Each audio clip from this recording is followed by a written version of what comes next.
P T I chairman Imran Khan کی گرفتاری کے لاہور میں دن بھر ہلچل مچی رہی۔ پی ٹی آئی کے ڈنڈا برادر کارکنوں سے پولیس کی تپائی۔ گرفتاری سے بچنے کے لیے عمران خان نے پولیس کو ماموں بنا دیا۔ پولیس کے مطابق ایس پی کمرے میں گئے مگر وہاں پی ٹی آئی چیئرمین موجود نہیں تھے۔ خالی کمرہ دیکھ کر شبلی فراز نے نوٹس پر لکھ دیا کہ عمران خان دستیاب نہیں۔ عمران خان کچھ دیر بعد زمان پارک سے ہی برآمد ہوئے۔ کارکنوں سے خطاب بھی کیا۔ پولیس لاہور سے خالی ہاتھ روانہ ہو گئی، صرف نوٹس کی تعمیل کرائی جا سکی۔ اسلام آباد پولیس نے غلط بیانی پر شبلی فراز کے خلاف کارروائی کا اعلان کر دیا۔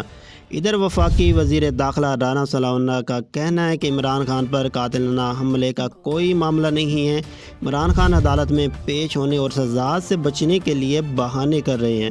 عمران خان کی گرفتاری مشکل کام نہیں ہے۔ گرفتار کرنا ہوتا تو ہر گھر رکاوٹ نہیں بن سکتے تھے۔ جس دن فیصلہ ہوا انہیں گرفتار کر لیا جائے گا۔ جبکہ آئی جی پولیس اسلام آباد اکبر ناصر کا کہنا ہے کہ عمران خان کی گرفتاری کا واضح حکم ہے۔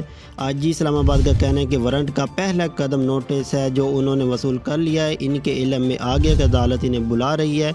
ان کا کہنا تھا کہ اب اگلا مرحلہ گرفتاری کا ہے۔ دوستو ویڈیو اچھی لگی ہے تو کائنڈلی لازمی سے لائک کیجیے گا۔ مزید اس طرح کی اپڈیٹ ہم آپ کو اسی چینل کے اوپر دیتے رہیں گے تو چینل کو سبسکرائب ضرور کیجیے گا۔ اللہ حافظ۔